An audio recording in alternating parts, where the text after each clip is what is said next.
So guys, it's 4:05. You've all arrived promptly for this very exciting event of our reminiscing together of our 30-year ago, the thing that changed our lives and changed the world, the Chaelundi blockade. So, Yay! yeah. So, Yeah. I've been asked to facilitate this event. I know what that means. It means herding greater gliders in the treetops, and there's no possible way of properly facilitating all you motley people to comply with any civil order of events, because we are the civil unrestees and we're here to participate in the fullness of our good characters. So, without much further ado, I, on behalf of all of us, would like to acknowledge that we are all on Aboriginal land, where I am projecting here from the beautiful land of the Bundjalung, and I know that you are all on beautiful country from various parts around the nation. I see that Suri is here from a long, long way away, far north from us, and we pay our respects to the elders past, present and emerging, recognise the continuing tremendous connection to country. We are all on stolen land. This land was never ceded, always was, always will be Aboriginal land. We've all worked collectively in the past, the present, and I'm sure we will the future, to continue to protect this wonderful country in the best way that we can. We all know why we're here, but I'm going to ask the wonderful Dylan Pugh, the most empowered forest activist of our time, if he would graciously help us all together and set the scene for really how we all ended up walking on that incredible country together in our pursuit to protect that remarkable country we know as Chaelundi. Over to you, Dylan. Okay, look, I wasn't aware of having to give a presentation or say anything. But, look, generally, Chaelundi was the defining action of the North East Forest Alliance, really. In all those years, it was our biggest blockade, our biggest event, and had the most significant political and environmental outcomes. So it started back in 1989, really, when we were doing surveys to identify key areas of old growth forest to take a series of court cases. And Chaelundi was chosen because it was mapped and identified in the Forestry Commission management plan as a large area of unlogged forest. So it was one of the areas we included in our survey. We went up there and we found an incredible density of greater gliders. That was the thing that was outstanding at the time. We drove along the road, spotlighting at night. First time we'd been to Liberation Fire Trail, and greater gliders were just everywhere. So the trees were lit up by the eye shine of the greater gliders, and all studies since have shown, and studies before then we weren't aware of, have shown that Chaelundi was of outstanding environmental value for forest-dependent fauna. It was just full of them, the owls, the gliders, you name it. Tiger quolls, the whole lot were there, and they were there in large numbers. So a really important patch of forest. It was nice old growth forest, not as magnificent as some of the tall old growth forests we've seen elsewhere, but it was attractive stuff. It's lots and lots of big trees, and most importantly, lots and lots of animals. So in 1990, we were running a vote for the Forest Campaign, NEFA and the Rainforest Information Centre, and we were looking for action as part of our pre-election campaign at that time. I think it was the federal election, and we're running the vote for forest across the whole of Australia. It wasn't just up here, or just on the north coast. And it turned out that a scouting crew found the road, Broadmeadows Road, was being constructed along the Liberation Fire Trail in preparation for logging. So that became a focus of part of our vote for the Forest Campaign. We had our first blockade there in 1990. We went up there, we set up the camp, and then we went down to Grafton and started hassling Senator Richardson about export wood chipping. Then we went back to the forest, and the police came in. There were 13 arrests, and then we launched the court case challenging the need for an EIS before logging of the old growth forest. That court case was successful. The Forestry Corporation were required to do an EIS, but it was part of a broader campaign we had that EISs were required for all old growth forest logging. And that was enough to scare the Griner government at the time into having to, against their will, announce there would be EISs done for 180,000 hectares of old growth forest. So that was a momentous thing at the time.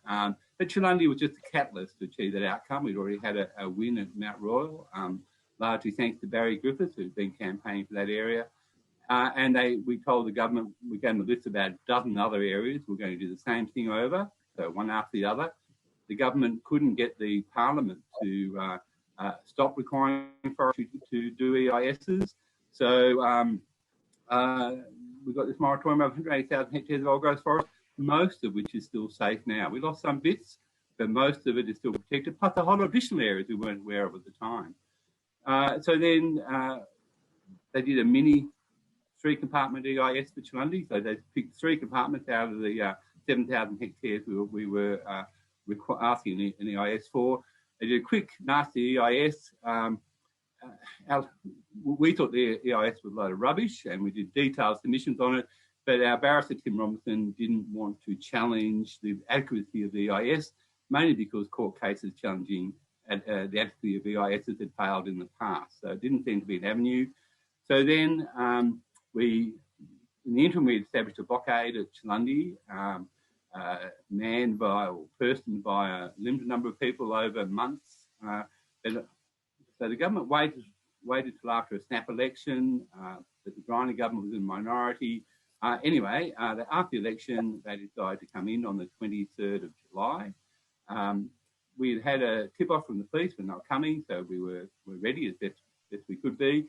Look, I'm not really sure how many people were there. No, I reckon there was probably only about 50 to 80. You know, I think we were really short of numbers. At some times there was more, but generally speaking, I think that was the numbers we were dealing with. Always desperate to get more people there. But you know, I think the defence of Chaelundi was magnificent. We had some great defences. We had the tripods and the bipods and the monopods. We had all those road working pipes that the forestry had left stacked there, ready for the new roadworks, ready to be used. And so they were buried in the ground, and people were buried in those, chained into concrete blocks underneath. And we held that road for 10 days. And that's a pretty impressive effort. At one stage, on the first day, it seemed like almost be over in the first day. But we held on 10 days, I think in part because the police had a work to rule campaign, and they'd knock off in the evening, go home, come back the next morning, and we'd rebuilt a whole lot of the defences. But that was wearing, and was wearing on the people there, and we were running out of ideas and equipment. So after 10 days, they broke through. And then there was a short period of logging in one of the compartments, sort of like under martial guard, as the cops were patrolling up and down the road. And then we launched a court challenge that, on the basis of our legal advice from Tim Robinson, that they required a licence under the National Parks and Wildlife Act to take or kill endangered and protected fauna, and they didn't have a licence. So we commenced that case. It went to the logging was suspended while the case was heard. So they were only logging there for just over a week, really. Might have been just over a week anyway. And we were successful in the court case. So they didn't need a licence to take and kill threatened species. Then there was a major political furor of the whole thing. We had a minority Griner government, so we had some good people, independents in the lower house and in the upper house that just did not accept that the government's decision was to not require anyone to abide by the National Parks and Wildlife Act. That was their solution to the problem by regulation. But that was uneasy with everyone because it's just removing all protection for threatened species. And in the end, by late that year, we had the Endangered Fauna Protection Act that was drafted by John that suddenly gave protection for threatened species in New South Wales. And that had major ramifications in many places, but unfortunately not really with the Forestry Corporation, because the Park Service was forced to give them temporary licences. So these were Section 120 licences that were issued in February, and they went on for years. Forestry. So forestry was basically exempt from the Endangered Fauna and Protection Act because they had all these temporary licences. The only exception was Wingham, where they did do a fauna impact statement, and the Wingham crew took them on in court, but unfortunately the FIS still stood. But we gave them a hard run. And then the Forestry Corporation had a $15 EIS program at our insistence that they do EISs for logging. And when it came for the Dorrigo Management Area's turn, so that includes Chaelundi in 1993, we threatened to take them to court and started preparing a court case. But the Department of Planning had decided to refuse the EIS on numerous grounds. One was that they didn't even consider threatened species in their EIS. The EIS was withdrawn by the Department of Planning, but before they could withdraw it, the Forestry Commission, they refused it. Before they could finally refuse it, the Forestry Corporation withdrew it, and the whole $15 million EIS program collapsed in a heap, really. So I think that, in a nutshell, is what Chaelundi achieved as part of all that process. In 1990, Ian Causley, our beloved member for Clarence, was promoted off his job as Forestry Minister. I'm sure we're all so upset about that. He was arch enemy number one, of course. We had Mesrel just couldn't handle the Liberal Party anymore, and he resigned from the Liberal Party and became independent on the crossbenches. That was very hard for a minority growing a government. Then we had this, part of what the government did was the Community Protection Act in response to the Interim Protection Fauna Act, but they needed Mesrel's vote. And as part of all that negotiations in the government, they wanted Mesrel to resign so they could contest the seat and likely win it. But they also wanted his vote on the Community Protection Act, and they offered him inducement, and that was to become a commissioner of the newly established Environment Protection Authority. And that was referred to ICAC, they were Greiner and Tim Moore. And Tim Moore had been a good environment minister, I must stress. Were found corrupt and forced to resign. There was a subsequent court case that cleared them of it, but nonetheless they had resigned by then. The political ramifications were just huge as well. So, great for all those people who were there in that forest for weeks and weeks, trying to hold the forestry out and successfully doing so for a long time. So, wonderful. My hats off to all of you. Yay. And we, that's right. We're having our collaborative hats off.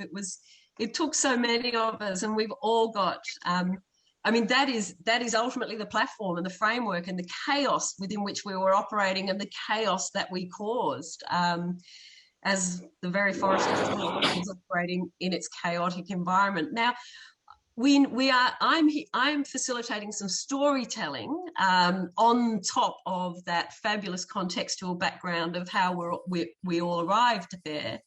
I'm also juggling some time frames. Some people are on slightly more sensitive time frames, and I'm also going to work very hard to bring us a gender equal storytelling session. So I'm actually, with all those things considered, I'm actually running straight to the wonderful Ebony Quinlivan, who not only was part of this remarkable story, left us with some of the most incredible art and music legacy of Chaelundi. Over to you, Ebony.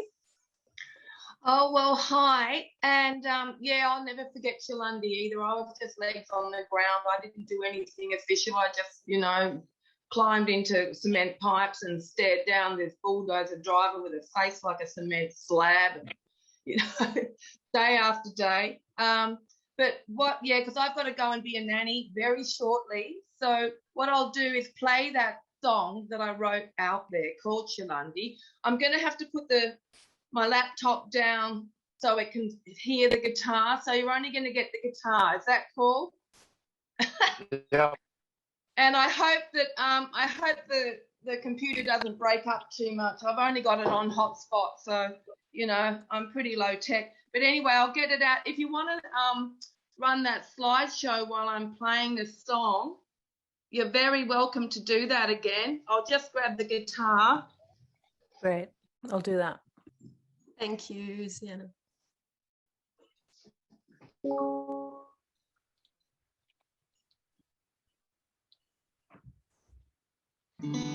Right. Now before I start, can you hear the guitar? Yes. Yes, we can. Yes. Okay, good.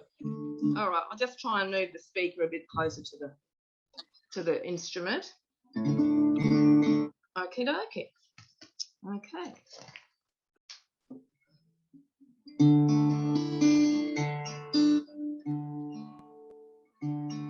What about the trees falling? Don't you think they've got a story?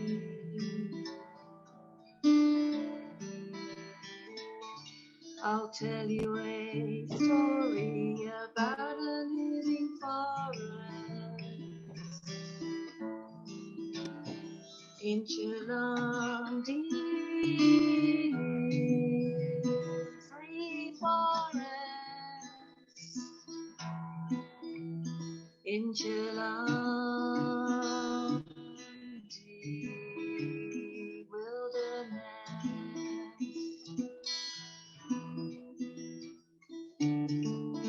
In the morning, trees turn green and gold. Animals in peace move through their day. In Chaelundi, old growth forest. In Chaelundi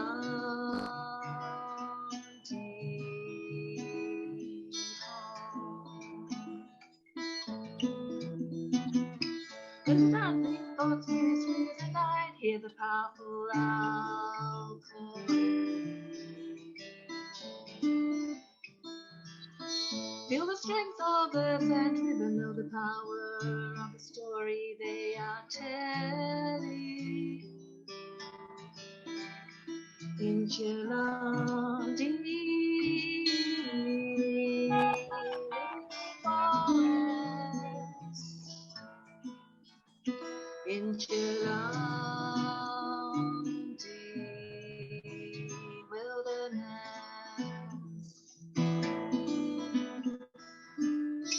There's a dancing wind if you listen. There's a kiss from the earth of life.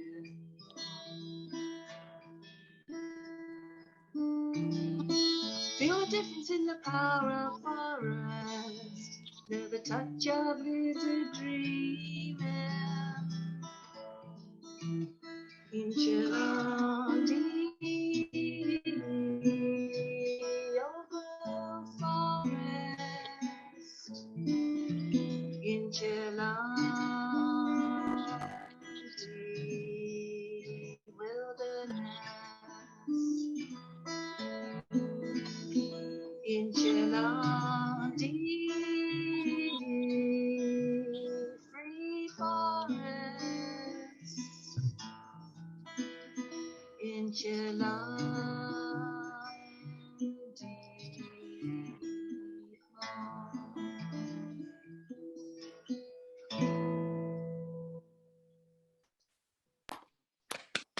Yoo-hoo. Thank you, Ebony. I hope you got all that, did you? We did. Yes. And it's just Yeah. beautiful. Oh, well, I just want to thank all you guys because you all did such a champion job, you know, and I couldn't do the kind of stuff you guys were doing. So thank you all, and the fight goes on. Thank you, Ebony.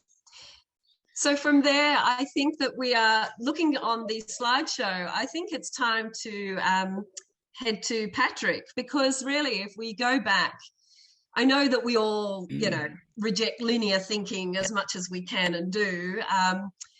Patrick was part of the first Chaelundi blockade. And Patrick, are you there and happy to jump in?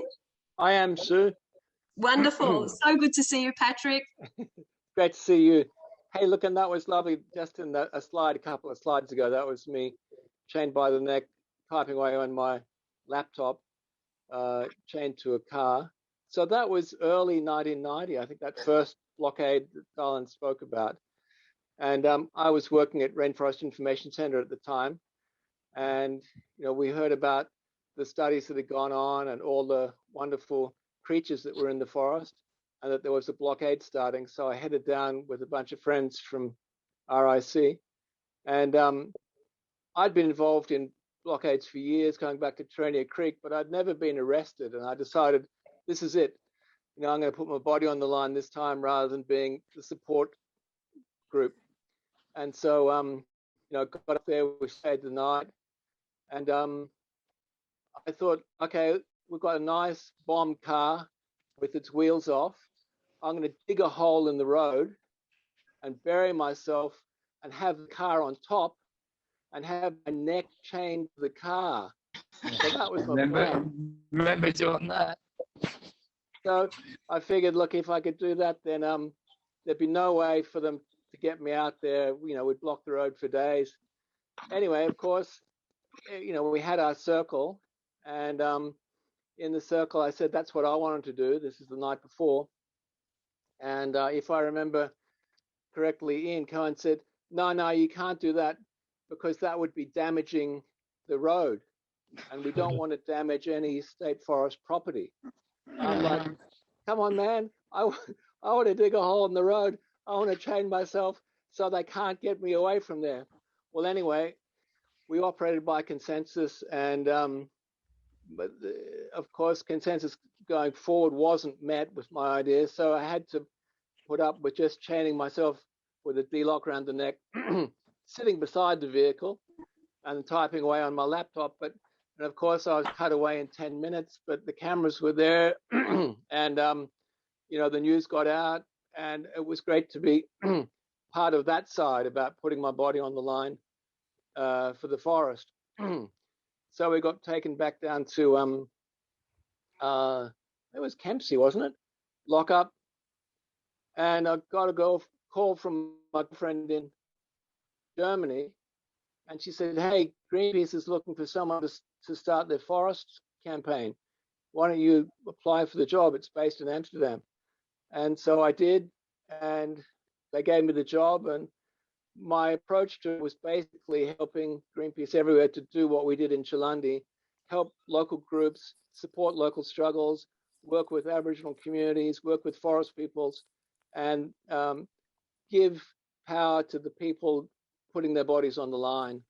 And I was really happy to be able to do that for 10 years, and always inspired by my friends and colleagues back in Australia and the news I kept hearing about what was going on in New South Wales and the Chaelundi victories. So thanks very much, everyone. It's wonderful to be part of this reminiscing. Yay. Thank you, Patrick. And we do. Thank you. We know how much amazing work that you went on to do and continue to do. And it just seems to be a bit of, it was the place, wasn't it? Chaelundi seemed to kickstart so many of us and send us around this mad planet trying to do good conservation work. So if it's okay, and look, I'm jumping on you all. You don't know how I have you lined up in my list, and my list is a bit all over the place and informal, but I was thinking, and also I'm looking at this wonderful screen and where you're all placed upon it as far as I sit, but I'm wondering, Kath Eaglesham, if you would like to tell us a bit of your story now. Okay, thank you, Sue. I'll just start by acknowledging that I'm on the land of the Gumbaynggirr Nation and pay my respects to the elders, past, present and emerging. I was involved in the Bellingen Environment Centre when I went to Chaelundi in 91. And I was involved in one of the actions that was for the 3 generations of women that people have been discussing online recently. And I was there with some wonderful elder grandmothers, and Grace Bartram was one of them in the video, the lady in the red jumper. And we got arrested that day. It was a peaceful protest, but the women who spoke, the elders, were fabulous. And we all got arrested, but it was more of a media stunt because we got let out at the end of Broadmeadows Road and didn't have the ride to hell through the bumps and the dust to Grafton like everyone else had. So it was a bit tokenistic. But later on, there was a big action and there was 2 bipods with a nest in the middle. Now, this was a day when a busload of activists, supporters from Sydney came up. I think they were from the Wilderness Centre. So our numbers swelled. And in this bipod, there was Phil in the middle, a fella from the Northern Rivers that was doing some street art, and he was in a nest and he was going off like a bird that people were threatening his nest. One end of the bipod there was Mick Lonigan, and down the other end I believe was Damon's son Sam, and the icemen were there. They had the cherry picker. They were trying to like get these people off the bipods, and they got one person down, and then my partner Kev just went, there's a free bipod. Is anyone going to take it? And he scurried up it as quick as anything and was sitting up the top of this bipod. And the police, the icemen, got really peeved about this because it showed them up. Dylan was there being the police liaison person, and they finally got everyone down off these bipods, and they were really rough with Kev, and they had him in a wrist lock either side, and myself and Ian Cohen were running along as support people. I was photographing, snapping all the way, and miraculously somehow Kev managed to trip up the 2 cops, and they were very, very annoyed, went on to the district court with that.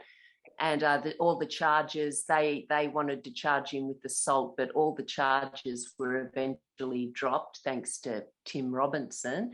But later then, Kev was chosen to go with Grace Bartram on the Ray Martin show. So they met in Coffs Harbour, and then there they were, the Green Granny and the Eco Warrior on primetime midday TV going around the nation, and it was just so fabulous that that happened and that they were on the Ray Martin show. Anyway, there was so much going on, and I'm ever grateful to Field Marshal Dylan and to our legal guy, John, and to all of you that were there.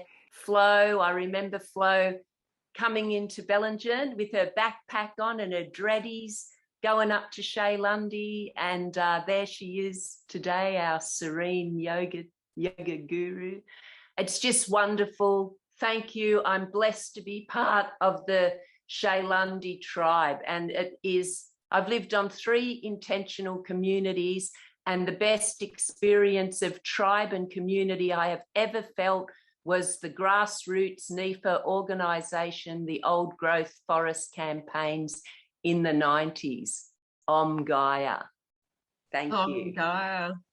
Wow, Kath, fabulous, absolutely incredible.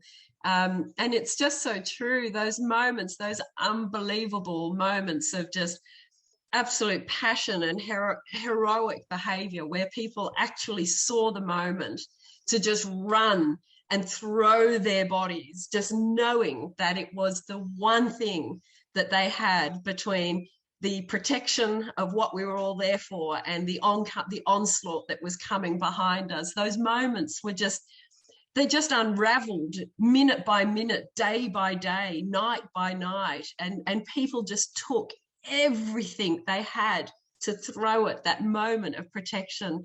And absolutely, when those green grannies came up that road, I was 19 at the time, and I just remember the tears of joy that these ducks had come in and just were going to change the entire narrative, the legitimacy and the authenticity they gave to us while we were there. As somebody said on the chat the other day, that, you know, by that time the attempts to demoralize us as people and what we were being called and the sort of subhuman ferals that we were, and we just knew none of that was true. And then these wonderful women just rocked up and recalibrated the narrative, and it was just so powerful. I'm going to head to John Seed right now, one of our incredible elders who's been there with us the whole time. John, over to you, please.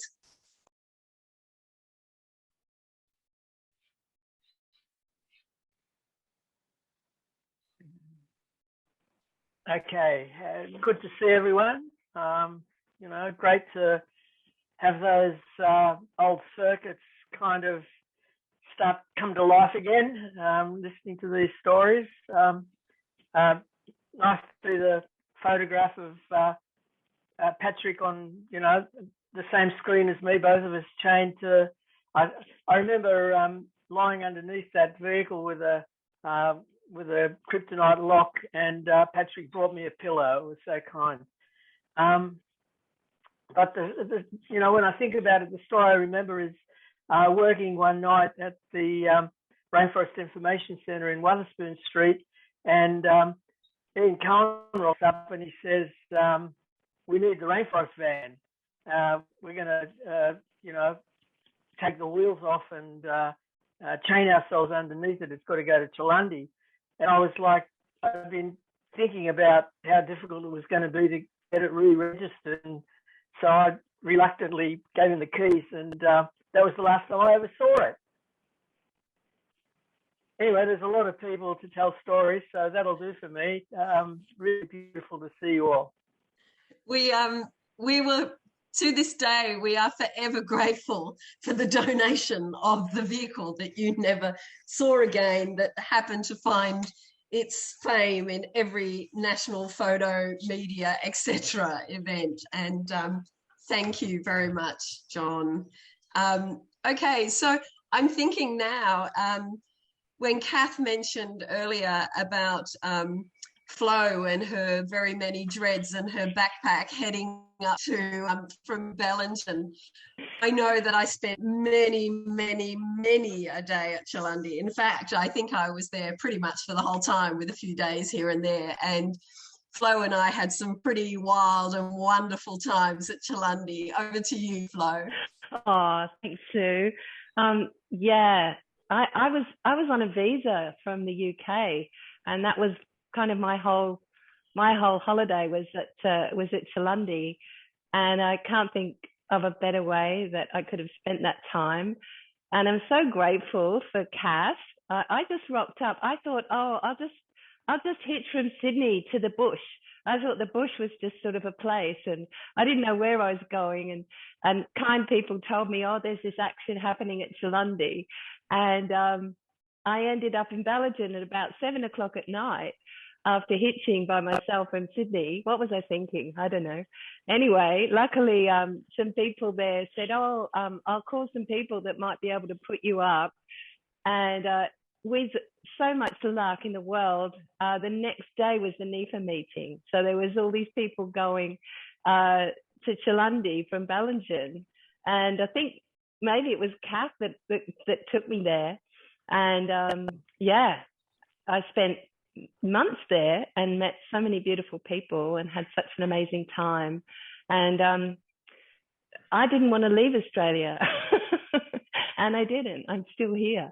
Really, thanks to the amazing connections and just the beautiful lands and that sense of empowerment and community that you spoke of, Sue, is really true. I think it was a really special time for that. And some of the connections that we made then are still current now. And some of the work that we did then has stood the test of time. So, yeah, good on everyone who was there. And thank you all so much for welcoming me as a backpacker and making this beautiful country my home, really, ever since. Wonderful. Thank you, Flo. Flo certainly brought some grit and strength and rigor and hardcore honesty to our commitment. That's for sure. Okay, I'm heading over to you, wonderful Ian Cohen. Tell us about Chaelundi from your eyes.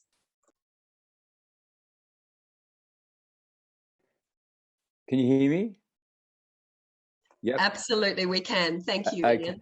Okay, I don't know where to start. I think, Flo, it was interesting seeing you buried under those pipes and absolutely locked in, and they were really struggling to get you out. And then it was interesting how you just cut the whole thing short by just yelling out, "I'm pregnant." And I thought, oh my God, but it certainly stopped them in their tracks for a while.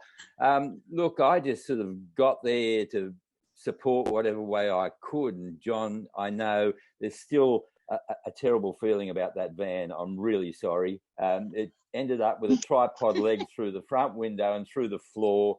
It did a magnificent job. And I must admit, it's amazing.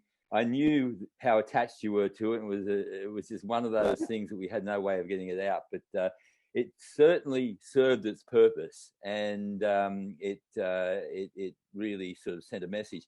There were so many amazing actions, so many things happening on a daily basis, and people like Wendy Faulkner. I don't know if I saw you here or not, but she was in one of the pipes, and they got really worried. She's a little 75 kilo or 70. I'm a very small woman, and she was jammed in the pipe, and she has problems with petrochemicals, and because she was so small, all the officers couldn't get her out, and they would dig and dig, and they would try to get in from the top. And so those pipes were a really fantastic talk about recycling the Forestry Commission's own equipment. Every time they turned their back, we'd stick another pipe in. Day after day, we thought, they thought they'd broken our spirit, and we'd spend the entire night building a bigger tripod, and tripods that actually worked in the way they couldn't get their cherry picker near. And then we went to the one that we thought would stop them forever. And it was the Star of David. I forget the name of the guy that was up it, but he was up the Star of David. It was a monopole way up. When we first started in the morning, you couldn't see him for the clouds. It was so spectacular. We thought we'd done it this time. And they ended up coming in, checking it out, working it out. So they were quite flummoxed for a while. And eventually they got a timber log loaded with calipers, and they. Oh, Ian, you've gone on mute. Yeah, that's okay, it. I'm back again, I think. So my hand actions just got the better of me. I whacked my computer. So they got the calipers around this monopole that was way up, and we called it the Star of David because that was just the shape of the installation at the top. And they chopped a piece off, lowered the guy down, chopped another piece off, and lowered the guy down until he was virtually on ground level, and that was the end of him. It was always by the seat of our pants. We just had enough. Someone said before how there was always someone to rush in and get there. We had the day that I got arrested, and I was sort of supposed to be keeping things together, liaising with police along with Dylan, and sort of acting like the sensible elder. But there was a situation. I saw John O. Williams here. He challenged me because we had a tripod, and there weren't enough. It was a really young mom. In fact, there was a girl called Melanie. I don't know if she's here today, but she was 14 years old. Oh my God. Anyway, she was up there. They were all up the tripod, and it was a young crew. And so everyone was yelling out, we've got to get someone up there to help out. So the punks in the forest jumped for it. But I mean, the punks were so pissed most of the time and so unhealthy, they couldn't actually lift themselves up to the tripod. It was just too much of a strain for them. So they were cursing and carrying on. They were a great group of young people who really had their impression. In fact, one of the coppers came over to me one day and sort of said, look, the rest of you are okay, but what are you going to do about these punks? They're terrible. I said, look, give us another 4 days. They'll be our crack troops. The copper just walked away shaking his head. There was just all sorts of energy going on at any one time. So I sort of got selected, I guess, and ended up the tripod with this young mob. And it was the day that the Herald photographer and journalist came along, and they had to come and get us. It was the first time I think that the cherry picker was used with the handcuff in it that actually tightened. Once you got it around your ankle or your arm, it tightened to excruciating pain, and there was nothing that you could really do about it, but except be obstinate. And they came and sort of picked us off one at a time from this cherry picker, and I thought they were going to leave me till last, but they didn't. They grabbed me early and left one girl. There's the picture that went across the Herald the next day, and the story that went across. The picture eventually won a Press Club of the Year award. And so it sent a massive message out to the community from the forest to the mainstream media about how significant this effort was. And so there was so many different situations. And I have to say, just make mention, because someone did before, about the truck. They had a police van with no rubbers on the back doors, and we travelled for about 40k over extremely dusty roads, packed into this police van. There must have been the best part of 20 of us in this truck, and I don't think I've ever recovered. It was a shocking situation. People sort of, you wouldn't put yourself in a position like that on purpose, but we didn't care. When it was happening out in the forest, it was happening, and that was amazing. But that truck ride to Grafton from Chaelundi was a hell trip, and everyone handled it so well. It was really amazing that no one just lost it in panic, because it was a shocking, claustrophobic, dusty environment that we're in. So many other things. As we went along, we got more desperate. They managed us on the tripods. They managed us on the bipod, which was like a wild animal, 2 legs at one end and 3 legs at the other, and it really held them up for quite a while. And then we sort of were getting to a point where you'd almost give up, and we had this big camouflage net, and we're able to weave a wire around the perimeter of the net, which was about, I don't know, sort of 6 meters plus across, and we suspended that from the trees, and we sort of called it the web of life. It was more like a cosmic marble bag once we got someone in it, but that web, and the coppers came along, and for the first time the head rescue copper looked at me and says, I'll give you 6 out of 10 for that one. I mean, they were impressed. They were getting into the whole sort of scheme of things. Anyway, there's one guy up that web. I think there were 2 guys up that web. Can't remember the names. And they were running around, and the police were sort of like spiders. They come in on the cherry picker and they gather the web and tie it up and make the area of the web smaller and smaller to eventually trap these 2 guys like insects in the corner, which they did. But that was an amazing feat of engineering, getting that up overnight. Same with the tripods that they dismantle a tripod. We had one day where the pipes and the fires were burning, and they dismantled a tripod, and then we went off to lunch, and we had guys and women with flags dancing and singing in front of the area, and we put the bloody tripods up again. By the time they came back after lunch, they were back at it again, and it was just this constant, sometimes difficult, sometimes aggressive, but so often I think there was just mutual respect from both sides. And I've been to a number of campaigns going back to the Nightcap in the early 80s, and been in that role of being involved with sort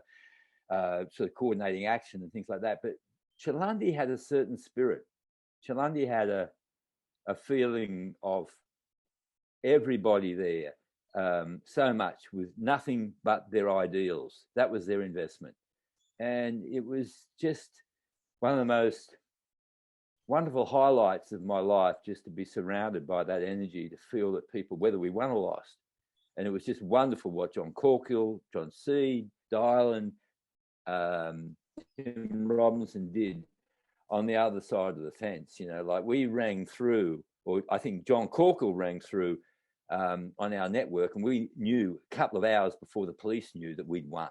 And it was just an amazing situation to be involved with that level of expertise, that level of ingenuity in the forest, and that level of commitment from all the people at every level. And it certainly did a great deal for the forest. It sent me to jail for 16 years in the New South Wales State Parliament, and it introduced so many people from the ferals to a guy called Owen that we took up the bush and got him to climb his first tree. And he was from Byron Way, an adept surfer, so he was good at climbing and whatnot. He stayed up that night and had a police vehicle parked under him. This is after they closed the forest.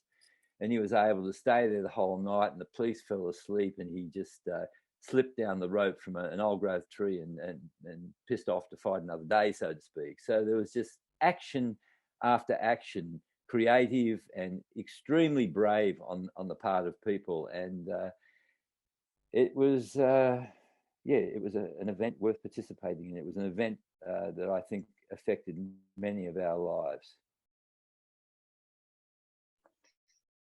Beautiful, Ian. Thank you. And absolutely, it was very much the thing that affected us forevermore. And, you know, Ian absolutely was referred to for a little while there as father of the punks and king of the ferals. He was actually played the most incredible role as peacekeeper. And wherever we saw the absolutely superb chaotic effort of the punks down at Dalmorton about to completely lose the plot, and everything we were doing at Chaelundi was about to come unravelled because all sorts of nefarious behaviour was unravelling in a big way, we would literally just send Ian down. Ian, you're needed at Dalmorton now. You're in for it for the night. Go and sort out the punks because everything's about to fuck up. And of course, the next day, Ian would be sitting around the campfire with the chai, and it was all sorted, and we lived another day. So then I had to chase the punks around a suburban street in Grafton. One of them had an axe in her hand, chasing her friends. Absolutely. Too pissed to raise it, but if she was any stronger, it would have been absolutely diabolical. It was just crazy. Yeah, we absolutely saw human behaviour and culture at its absolutely most edged moments living on the edge. And yeah, it took every single little bit of it to make the event of the 6 months we were there what it was. And your 16 years following in Parliament, Ian, we are forever in gratitude and gratefulness to you for that. I think could I just say this, like in terms of my worth in Parliament, there was Greg and Susie from down south, I think they're here, John Seed, Dylan, so many people feeding me the information, and able to have an office full of ferals and all sorts of conservationists there. It was the highlight in what was a very restricted area. And interesting, I think Dylan might have mentioned Ian Causley. Early days when I was first elected, I got into a lift, and I was in the lift going up with Ian Causley and about 4 of his pursuited National Party mates. No one said a word. Most of the people said, hi, welcome, how you going, how you handling the place? Bit of friendliness, but not them. They just said nothing until they got out at the 10th floor. And as Causley walked past me, he just went sniff, like, yeah, the filth had arrived. And I thought to myself, you betcha. Anyway, just thought I'd throw that one in. Ian Causley was one of those characters. Absolutely. And I am absolutely going to have to go to the man at the bottom of my screen who is making all sorts of fabulous gestures down there. And I keep thinking of the, the stickers, dump Causley anywhere but in the Clarence or something like that. I think it is time to head over there to John Corkill, who has much to talk about. Sorry, I've got to go. Oh, I've got to go. I've got to go and be a nanny. So lovely to see you all. thank you so much, Ebony. Thank you. I miss the Northern Rivers. Look, if you ever want to put on a big benefit concert, just let me know. I'll come up and do some songs. I'll do Chaelundi. I'd love to come up. We would love to have you back, but stay in touch. While you may be geographically, I will. You're with it. We're all together still. Thank you so much. We are. So lovely to see you all. But I've got to go and look after my granddaughter. So I'll see you all later. And Beautiful. say hi to the Northern Rivers for me. I absolutely miss it up there. I tell you what, it's a bit nicer than Wollongong, but the beaches here are nice. Beautiful. Thanks. Anyway, lovely to see you all. Bye. Bye. Take it away, JRC. Hi, Sue. Hi, everybody. Do you read me over? We do, loud and clear. Okay. Look, isn't it fab? But before I go on, I too want to acknowledge country. I'm sitting here in Bunjalung country on local territory and I want to acknowledge elders past and present. I want to talk about one of those elders a little bit later, but I do want to acknowledge that, look, a whole bunch of this stuff is going on Gumbaynggirr country, on Yugambeh country in Queensland, on Biripi country, on Dungadi country, on Gamelroy country, and I want to pay my respect to all of those elders, wherever you are too, because this always was and always will be Aboriginal land, eh? So I've got a few things I want to say. Will I give you a run through? I just picked out a couple of things that I thought I'd tell as stories, including something funny, which you might find amusing. But thanks, Kath, for talking about the Green Grannies, because in prep for this afternoon, I rang Marianne Grinter, who's now Dr. Marianne Lloyd-Smith, as many of you know, just to check my facts. And I'll talk about what happened at Dorrigo High School with the Mothers Club as part of the yarn I'll tell in a minute. But I do want to point out that there's a bunch of docs on the NEFA website now from various writers and comments and inputs, and I encourage people to write their stuff and put it in there or get it in there. And thanks, Sienna, for getting that sorted. But look, before I go on and talk about some of the stuff that I did, I just want to acknowledge that we had an enormous number of allies.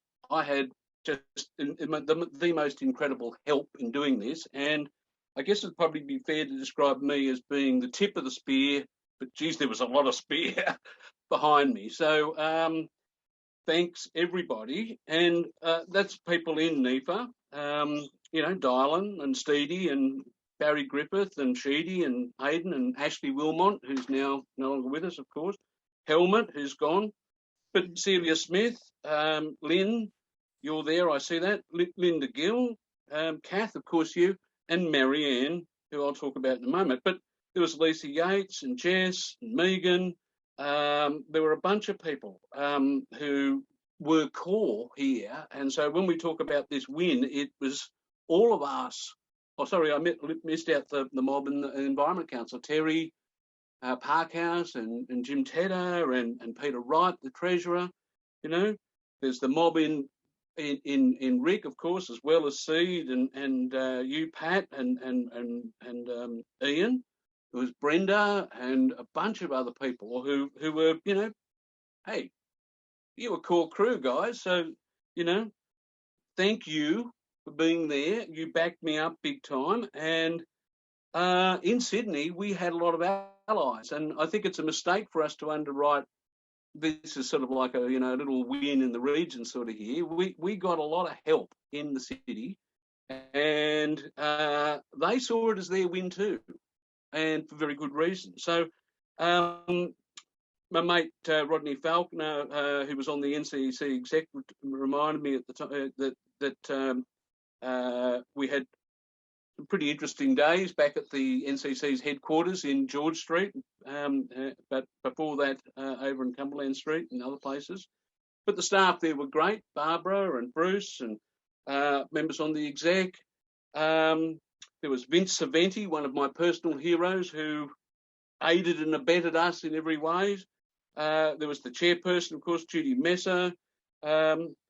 Paul Adam, who gave evidence in the court cases, Jim Saville, the treasurer, and Lynn Willen, who told me a very interesting story about a shit fight at the State Pollution Control Commission where he got to settle a few scores. But I'll come back to Lynn and Jim and maybe Milo I want to come back to later. But look, we did have a lot of support from the ACF, from National Parks Association in Sydney, from Colong Foundation, from Total Environment Centre, from the EDO, particularly James, and from Australians for Animals. And I think it was Sue Arnold who organised a group in the US to contact the US State Department, who contacted the Australian government, who contacted the New South Wales government saying, what's going on about killing koalas in New South Wales? So there was some pretty useful international pressure. Well done, Sue. But we also had support inside national parks, and I guess it's safe now to say well done, Ashley and Sue and Peter Hitchcock and others. But we also had friends in Parliament, and I can't not mention Richard Jones as being particularly brilliant, and his colleague Liz Kirby. But Pam Allen and the staffers were pretty fabulous in this. And of course the independent MPs, Clover Moore and John Hatton, and Peter McDonald. But that all said, I think it's important to realise that what happened was all of these groups saw that we were really campaigning for their cause too, and that Chaelundi was a national treasure, and they threw everything they had behind us. And so they campaigned with their members. They ran stories in their journals and articles. They asked for donations. They gave us money. Even Total Environment Centre coughed up money, serious money to help us in our campaign. So for all of those people, I just really can't go on and talk about I did anything without saying, hey, it was a team effort and literally hundreds of people did this. And I'm just going to show it. Here it is here. You might be able to see this. This is my phone book that I found from 1981, and it was like a magic kind of portal almost. I could pick a number in the book, ring somebody and say the word Chaelundi, and they would do anything that I asked. And it was just brilliant. And so thank you. A million thank yous to all of those people. Now, I've got a funny story. I want to talk about the Dorrigo Mothers Club, but the Green Grannies, Kath, you're dead right. The Green Grannies totally nailed it. I talked to Marianne to get my story right about what I'm going to tell you in a minute, and she told me that it was her daughter who wrote the banner on a bed sheet saying 3 generations of women protecting forests for a 4th and a 5th and a 6th. Now, that was pretty gutsy, I reckon. So, well done. And so I'll tell you now the story about the Dorrigo Mothers Club, if I may. Everybody got a comfortable seat and a beverage to keep wet your whistles? Because one of the things that happened after the first shit fight over Chaelundi in 1990 is that in Dorrigo, or near Dorrigo, Marianne, then Grinter, now Dr. Lloyd Smith, was living at Deervale, and her daughter Genevieve was going to Dorrigo High School. And she was being bullied by, guess what, the sons and daughters of the loggers. And she was talking to me about this and saying it was really, wasn't very good. And what etc. And she had gone to the principal, she'd gone to the teacher and then gone to the principal and said, it's not fair that they're all ganging up on her. So what happened was that the principal of the Dorrigo High School wrote to me on Dorrigo High School letterhead saying, would you come and give a talk to the school assembly? And I wrote back on my letterhead, or NEFA's letterhead, saying, yes, sure, fine, and we made an arrangement. Now, I don't know if you know, but school officers leak pretty badly, and so it wasn't long before the Mothers Club at the Dorrigo High School got word that guess who was coming to visit? The devil! Me. So they threw a nasty tanty and heavied the principal. And so the principal disinvited me and then told the Mothers Club he disinvited me. So I went, oh, shit, okay, well, I was coming anyhow, so I went anyhow up to Dorrigo and rendezvoused pretty much as planned with Marianne and John and other crew. Kath, I think you were one of the people I met at the time. And the when we got there, the principal decided, hey, let's put it on again. So I went to Dorrigo and Marianne said, look, Jack, get in the back. And so I lay down in the panel van because the Mothers Club had threatened to blockade the gate to prevent me coming to talk to their children, to explain things. So Marianne said, lie down in the back, and she and John sort of ushered me in because she could get close in. We parked nearby. I jumped out of the back and went in, and before you knew it, I was in the principal's office. And the principal said, look, this is a bit controversial, but thanks for coming. What the hell are you going to say? And I said, well, here's my prepared speech. And I handed it to him. I'd written something up, which he read. And he said, well, I don't see any problem with that. And, you know, I had a bit to do with school principals by this stage. So I was, you know, polite and, you know, talked about the school curriculum and geography and, you know, a few things and, you know, tried to fit it in. And he said, great, go ahead. So I had a chance to address the whole school assembly. Every kid in the school was in the Dorrigo High School hall and heard about a 20-minute address from me about how we were enforcing the law, and it was the Forestry Commission who was illegal. And dear, oh dear, gosh, some of their mums and dads had been lied to. And that was sad, but if they had any questions for me, I could answer their questions, and so we did. So there was about a 40-minute question and answer session until the principal went, yeah, that's enough, and it was recess time or something, and it finished. So at that point, Marianne's daughter, Genevieve, sort of waved from the other side of the hall and just did this sort of thing and disappeared.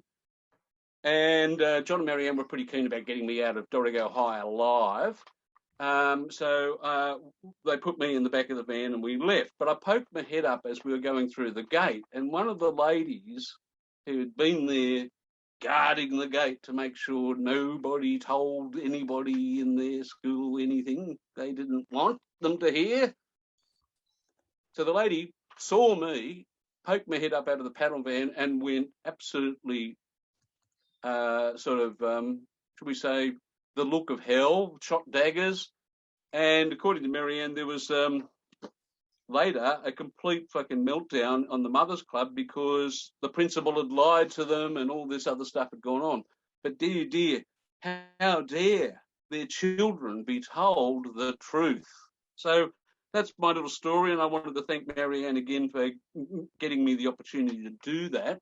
And I wanted to acknowledge Marianne as one of the green grannies who was right there with Grace in the early days doing that stuff. So wonderful. Dorrigo and the Corkills didn't go so well. And turns out my dad, many years later, before he died, we went off and did a dad-son thing and toured around. And he told me that he'd been to Dorrigo himself because he was doing a principal support thing. If principals hit strife, that he went and helped them if they needed help. And he had cause to stay in the Dorrigo pub. My father stayed in the Dorrigo pub.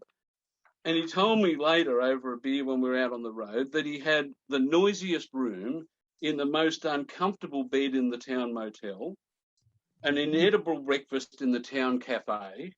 It was the worst lamb cutlets and biscuits he'd ever eaten in the town's restaurant, and the flattest beer he'd ever tasted in the pub. And it was only later that he joined up the dots and he realised that at every place they'd asked whether he was related, and he'd explained that he was my father. So Dorrigo didn't forget, and maybe it still doesn't. I want to say two other quick things. One is about Milo. who was a bit of a hero of mine, and probably a lot of people in the environment movement. And anybody who knows about the environment movement in New South Wales knows that Milo's father, Miles, was really in the engine room and one of the key kind of, originators of the whole conservation movement in the state. And a philosophical shall we say, as well as an activist, a philosopher as well as an activist. And Milo, as his son, took some of that stuff on. But Milo got to be director at Total Environment Centre, and as I said, TEC was one of our supporters and did a bunch of good stuff. But as many people would know, Milo got very sick very much later with a liver disease, and he reached a point where it wasn't going to be very long. And Penny Figgis from then, I think, ACF Vice Pres, organised a do at the Sydney Bot Gardens where it was going to be sort of a say goodbye to Milo event, because it was likely that there was going to be a very private funeral. So I stood in at, so she had an event for Milo and I went along, of course, as NEFA rep. And I don't know whether you know, but these sorts of things are queue forms. Everybody wants to talk to the guest of honour. So you stand in queue and you wait for your, this long, 2 minutes, and you get a little quick blurb, and then the pressure from the person behind, it's their turn next. So I stood in queue to talk to Milo. And when it was my turn to meet, we sort of locked eyes and we both smiled. And I said, well, thanks, Milo, and for a life service and because of the forest. Uncle, I think I called him Uncle, and he laughed and smiled and said, well, thank you, John, for everything you've done. And I said, well, mate, we both know that it was actually the people on the ground who put their asses on the line. They froze their asses. They did the stuff. And he looked at me and he gave me a broad smile and he said, well, just tell them from Milo then, thanks. Tell the ferals from Milo, thank you. And I told him that I would pass on that message. And that's over 20 years ago now. And this is the first time I've got to say thank you from Milo Dunphy for everything we did. And to let you know how much regard he had for people who took the step of putting their bodies on the line. Didn't just talk the talk, but walk the walk. Now, the last thing I want to say is also a thank you. And this is a kind of a special thing because I was in casino, I think shopping, and I was approached by Shane, Uncle Linky Gordon's nephew. And Uncle Linky was the senior landholder at North Washpool. And he, like his brother, Roy Gordon Sr., were pretty pissed off about what Forestry Commission did up in North Washpool. And in the start of January 91, we got them, forced them really, Forestry Commission, to go back and fix it. And Rob Koyman was absolutely crucial, and Hugh and Nan helped, and a bunch of people brought that together, but we made them fix the area that had been broken, the area that had been disturbed unlawfully, including an important borer. Believe it or not, they put a bulldozer through a borer. That was Forestry Commission in 18, So Shane called me over to the car, and here's Uncle Linky sitting in the car. He was pretty old and infirm at that stage, and he just said, John, I've been up there. And he said, it looks good. He said, it looks good. They've made it better. And I said, mate, I helped to make it happen, but it wasn't all my work. A lot of people. And he said, yeah, but tell everybody. Thanks. So thanks from Uncle Linky Gordon for good stuff that we did. Has stayed in my heart. And I know that we did the right thing, and that when people commit, just about anything's possible. So I'll stop there. They're my blurbs. I just wanted to tell those stories. None of those stories have gone out before. So, hey, you heard it first here on Zoom TV. Wonderful. Thank you so much, John. Thank you. Such vital messages. And We know that resoundingly what we have done is right. And we know that by the time we get to the end of this Zoom, which I might say, I know that we time things nowadays, but these conversations are timeless. So we probably will go on a bit longer, and I hope you're all going to stay on. But these stories are so important. And as we've just heard from John, some of these stories are the first time they're ever being told. There are some stories that I'm not going to tell because they're too naughty to tell on any Zoom that's being recorded. We might have another session another day for the untold stories of Chaelundi. But with NEFA, so we will carry on. And look, I think it is really important to just very quietly or loudly, however we want to do it, and we all know who they are. Let's just in our heart and souls acknowledge the people who were there who are no longer with us, the people who fought hard, they were stood by us, they worked with us, and they're just not here to share the stories today. Well, not in physical presence anyway. Sienna wants to hear the naughty bits, maybe at the end. Oh my God, I could tell you some very naughty bits. And I can see Flo smiling over there, so we'll talk to those in a minute. I have a list, we're working through it beautifully. Thank you all. I'm hoping now that we can go to Jenny Allison, who I can see sitting there, who has a story to share with us. Can you unmute Jenny and share the stories, please? I didn't ask to speak. Well, I think we want to hear from you. I just wanted to listen. But okay, I was Jenny Sheed, and yeah, I have very fond memories of Chaelundi, so I wanted to tune in. I went to the protest museum, the police protest museum in Sydney, down there by Circular Quay, and I was really thrilled to see a black and white photo of me being arrested after trying to climb onto a bulldozer. And I just wondered if anyone had a copy of that photo. I think I didn't have a mobile phone on those days, so I didn't take a copy, but it's a pretty dramatic picture, and I'd like a copy of it. So I don't know if Ian or anyone else has got one. I wasn't prepared to speak, but I was police liaison for a while up there at Chaelundi. We used to go up weekends and go back to work on Monday to Friday. So I wasn't there for the long haul. But yeah, it was memorable. That photo Ian was talking about, that was the front page of the Sydney Morning Herald. The people on top of the tripod, a young blonde woman, with a look of absolute terror on her face. I'm sure that had a big impact on the public. I was involved with Wingham Forest Action down here in the Wingham management area, and we ran quite a successful campaign for 8 years. Something I was responsible for was putting 2 stumps on a budget truck, and we took it down to the Forest Summit in Canberra, and it was ordered by, the 2 stumps were ordered by Patagonia, the outdoor shop in Sydney, and they paid us, I don't know, $300 or something. And the budget truck cost $80 a day. And at the time I was doing sponsorship for 2 Bob Radio, the community radio station in Taree. And I got the stumps out of the forest with a local farmer.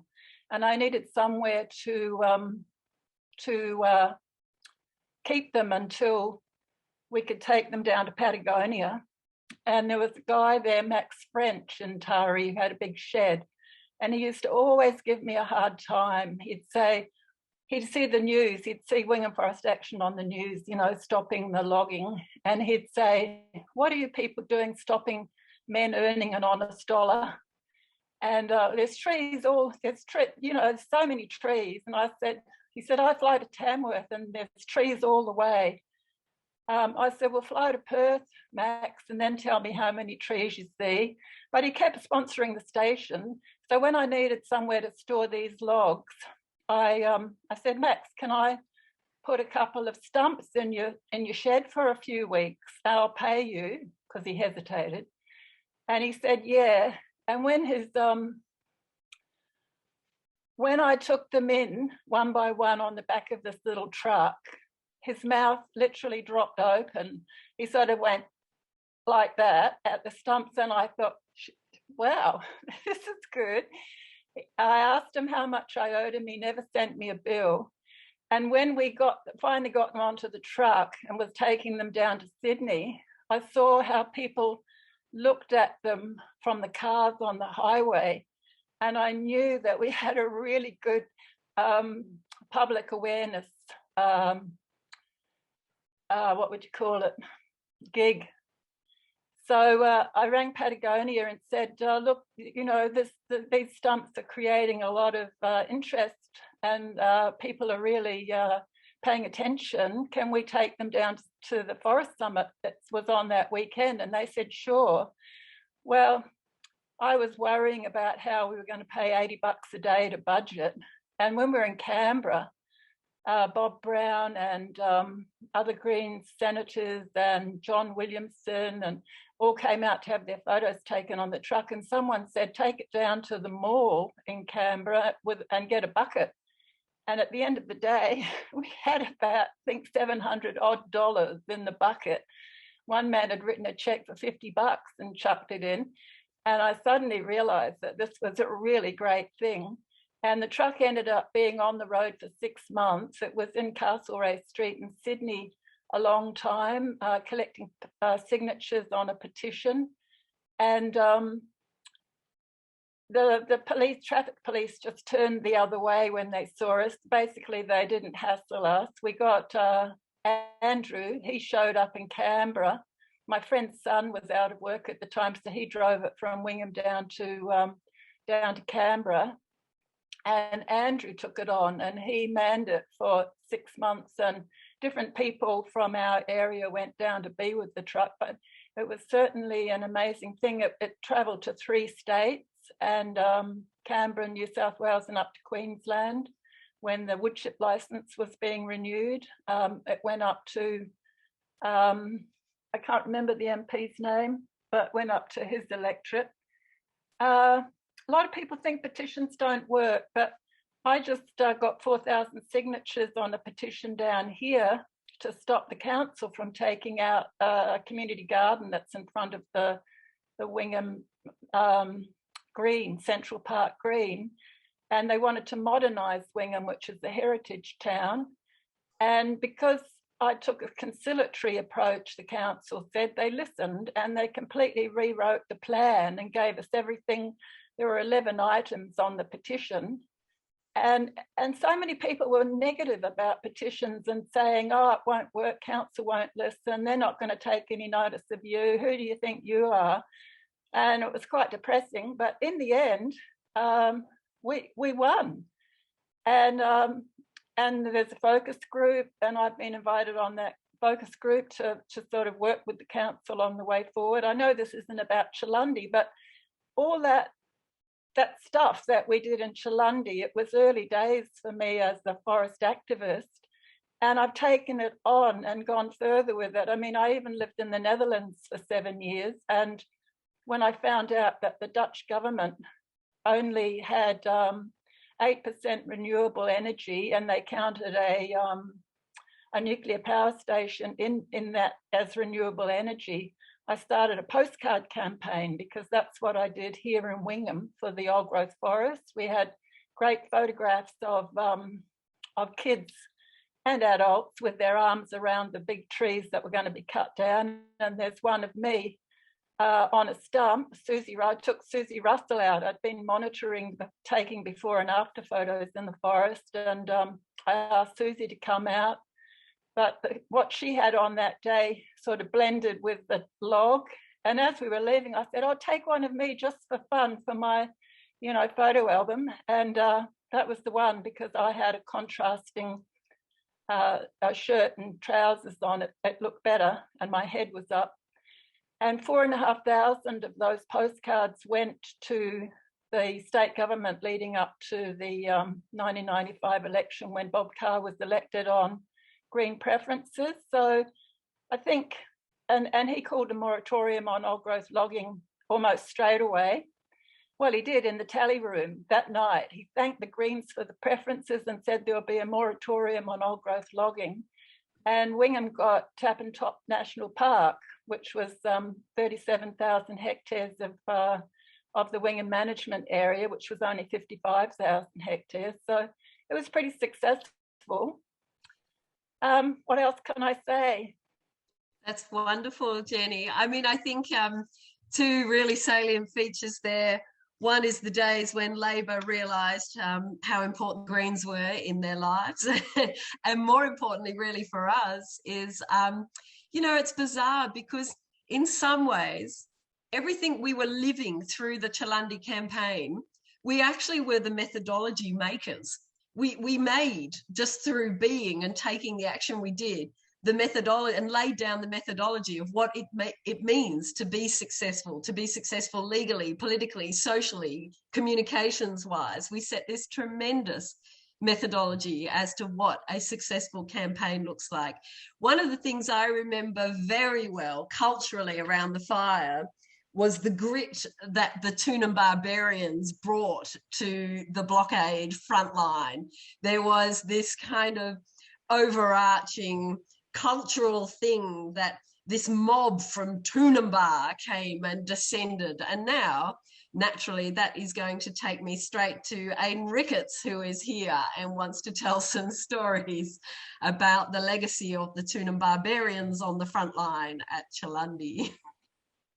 Really? Is that what I'm here to talk about? Okay. Thanks.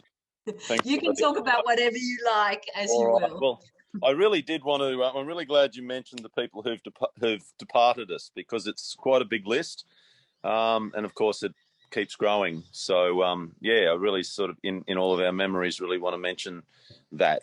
Particularly obviously. Can I list a few? I think we should name a few.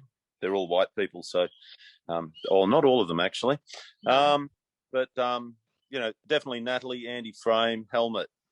Annette Coyle, Ashley Wilmot, as you know, Terry Placing, and of course Dickie. There's probably a few more, yeah?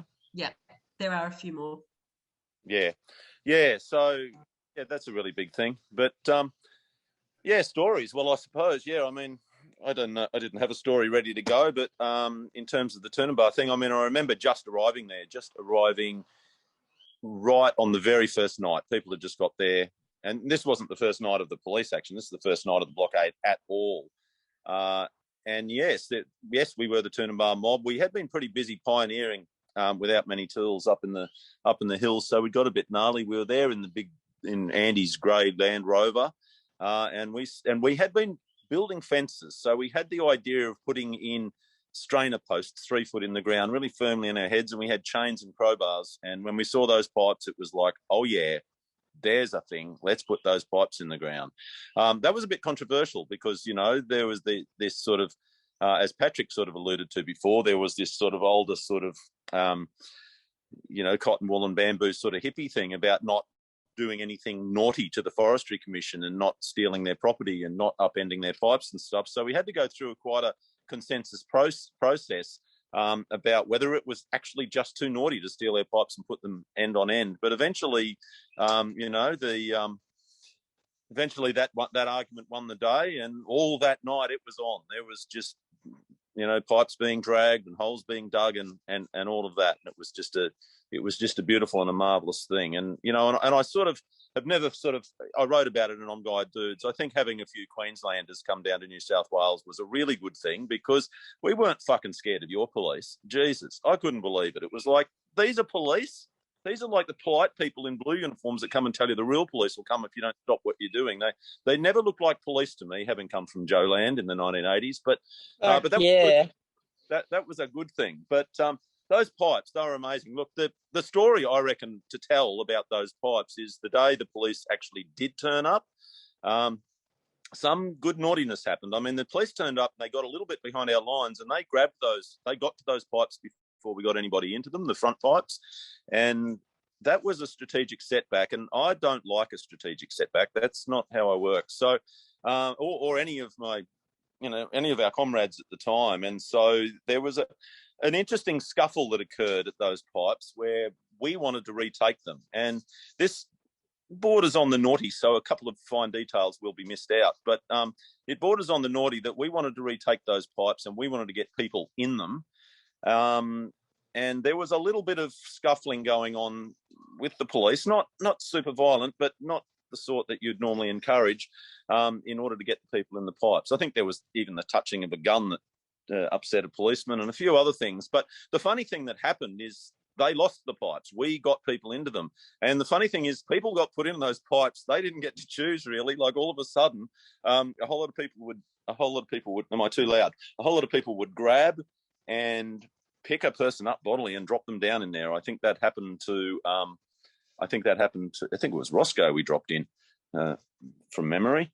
But we regained that. That was the very first battlement of pipes, and we regained it on the very first thing that morning. Now, having been involved in that scuffle, I thought I'd better get the hell out of there. And so I skipped straight through the forest and ran into somebody who had a D-lock in their hand and said, look at that grader over there. You want to lock onto it? And I thought, well, there's a good idea. So I locked onto the grader, which stopped it. Yes, don't know what you're talking about, berets. And somebody else put the beret on and they got charged with wearing the beret, and that was Peter, and luckily he got off. We were very worried about that. But being locked onto the grader meant that I was at least above suspicion for having done something 3.5 seconds earlier. And, that held the grader. And the beautiful moment in the holding of the grader, of course, was Ashley there with his backpack, with his radio. And I remember this copper looks down at me, locked on, he says, purely symbolic action. And then the next minute, Ashley walks up and goes, I've got Sydney drive time radio patched through here. Would you like to speak to them? And so, in the eyes of that same dismissive copper, there I am actually locked onto the neck speaking live to air to Sydney drive time. So, that's the absolute beauty. That's how fast things happened. That's how we worked. And that's how the synchronicities just kept piling on each other the whole time. So I think that's a beautiful story. I'll leave it there. It was an unbelievable morning, the first morning. And after all those months of nursing those pipes, almost feeding those pipes every day and nurturing the bark pipes and painting on them and talking about the people and the bunnies who would be the first in those pipes, to look up and actually contemplate that we had possibly lost our front line of action and defence was unfathomable. I remember the look on Aidan's face. I will never, to this day, 30 years later, forget it. There was no way we were losing the pipes, and hence the scuffle. And, even possibly the touching of the police weapon. But at the end of the day, what was even really incredible about that moment was there was sort of some hierarchy of justice and fairness. Even the cop knew they were our pipes and we were going to have our moment in those pipes no matter what. And I've never seen Ned run so fast in a red beret into the forest not to be seen again. Okay, I'm heading over to Jono.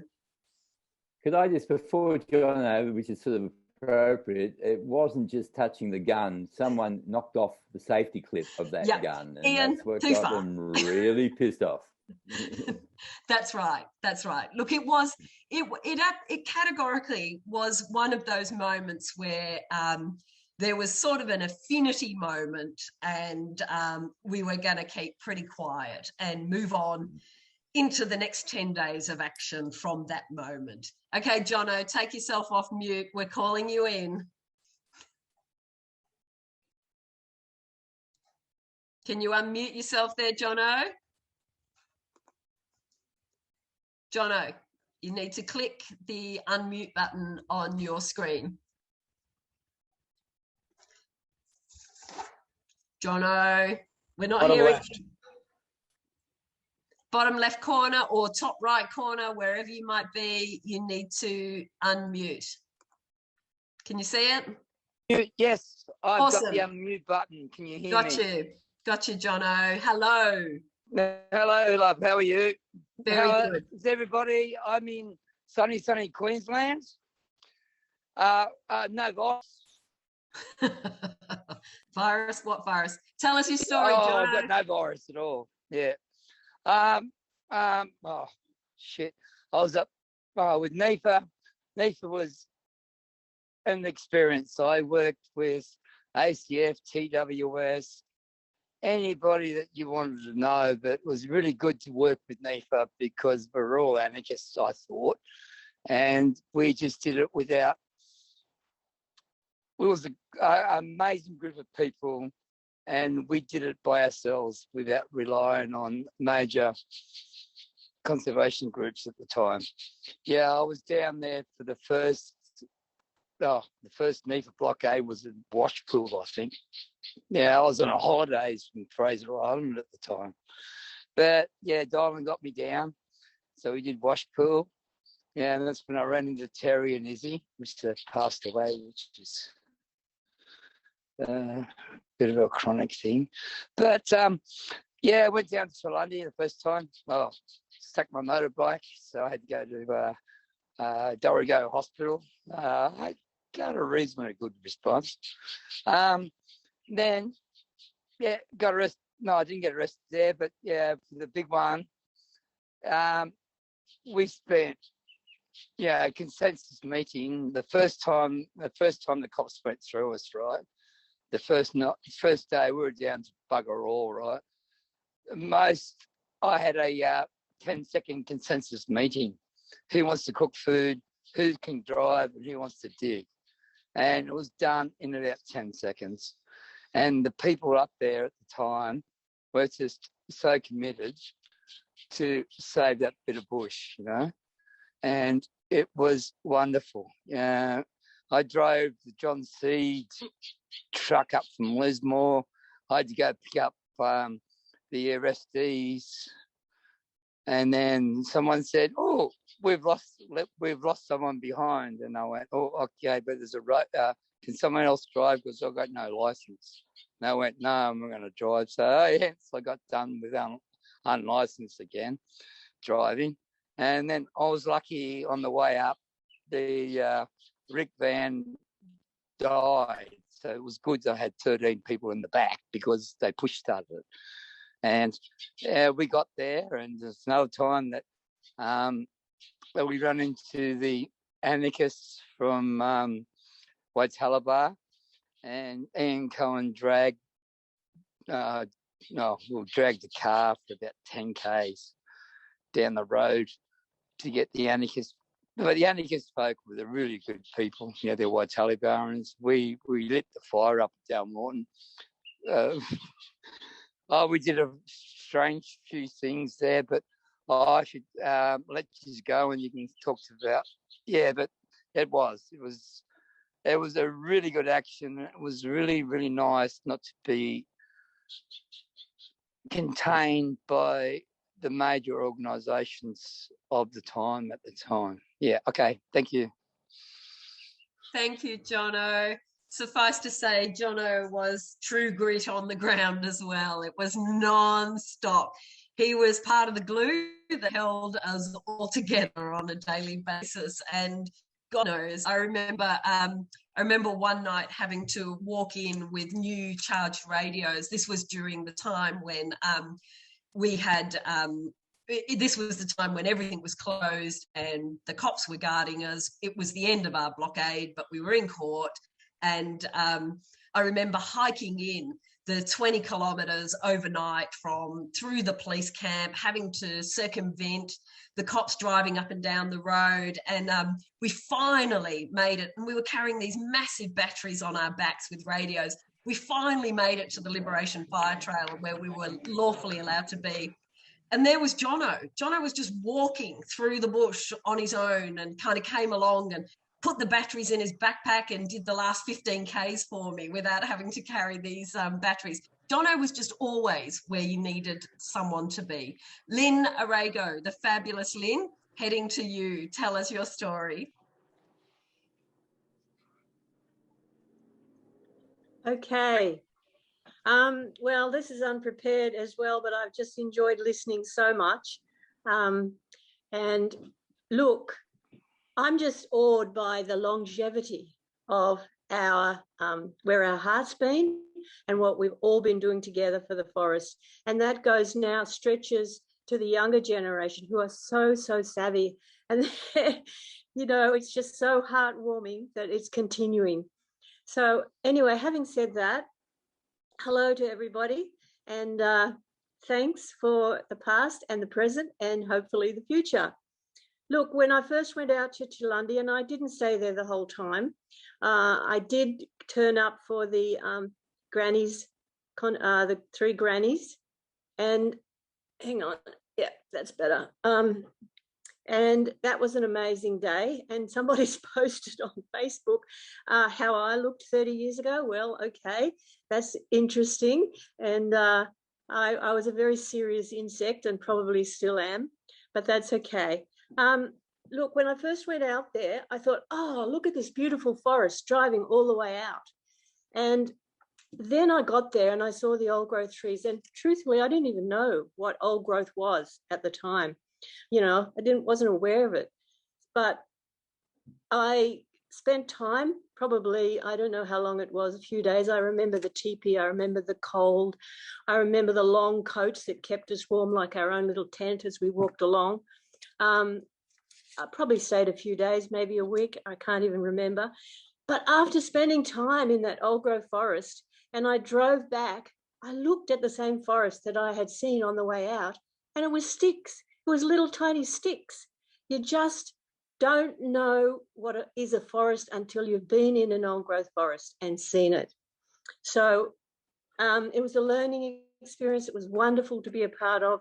And for me, it was probably the beginning of what I've spent a large part of my life doing through being on council and through forest activism here, through all the Wild Cattle Creek came after that when my daughter was arrested and thrown into Dorrigo lockup with Richard Jones, and then was a test case for in the courts with Tim Robertson and got everybody off on some wonderful technicality that he's really good at finding. So yeah, it was a game changer in my life and I was so proud to be a part of it.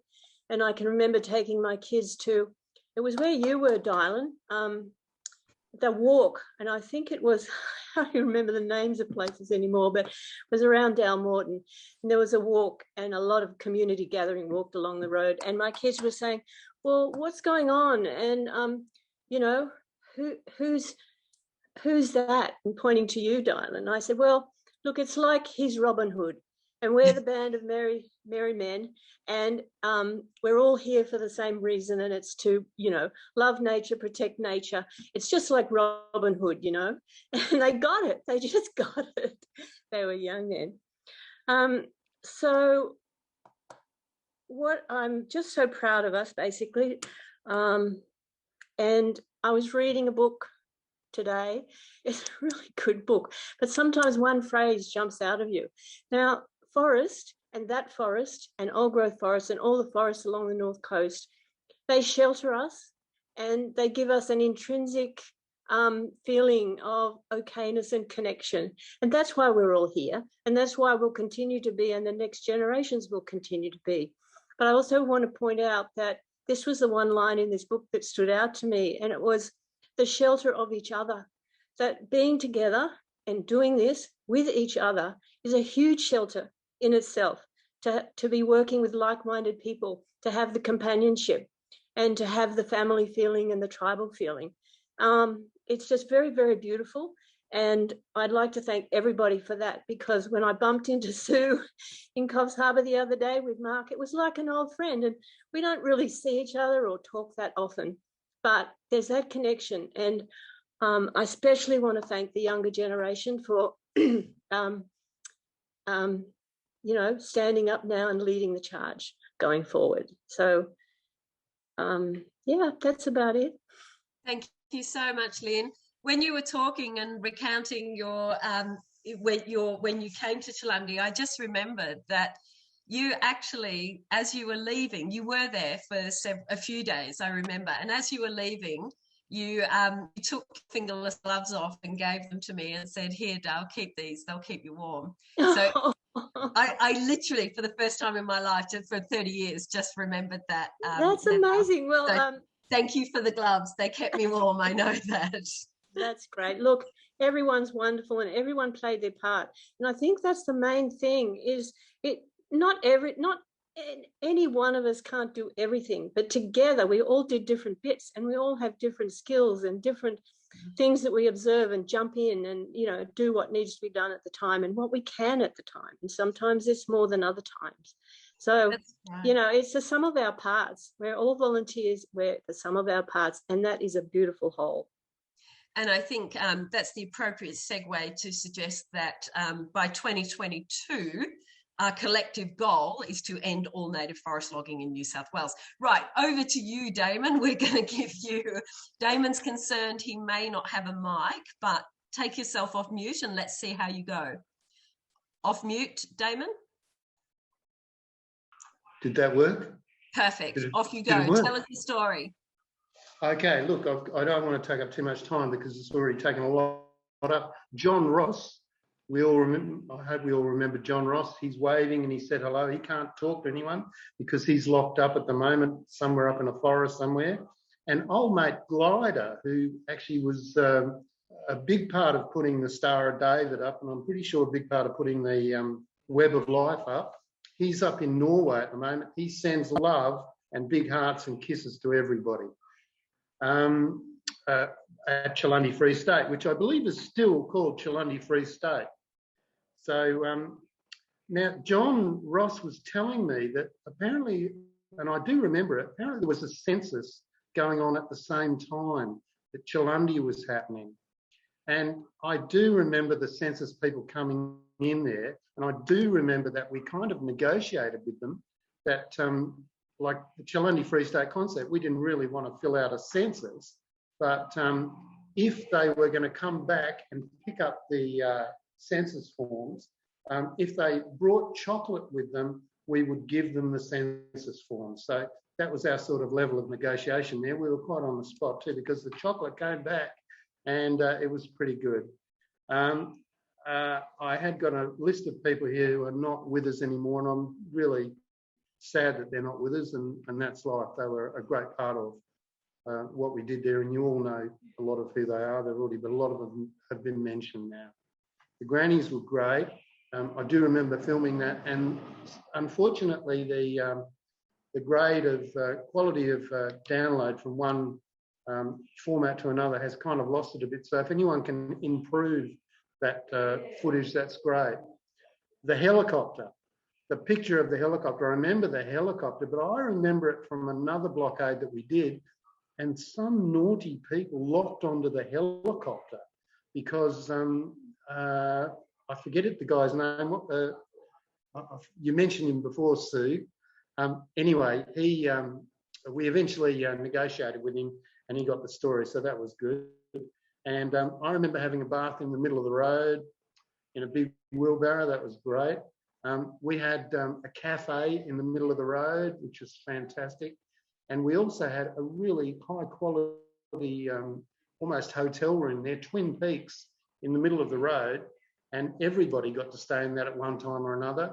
And I think that's how you do it. You just got to get in the middle of the road and stop them because eventually it was effective. I think that's all I had to say, other than it's really nice to catch up with you all, and I wish you all the best and look forward to catching up like face to face with you all. So that's me over and out. Bye-bye. Thank you, Damon. Oh my God, I think you've just reminded me of some horror that maybe I had put out of my mind. Did someone really actually lock onto the ABC chopper to the Allen Tate helicopter?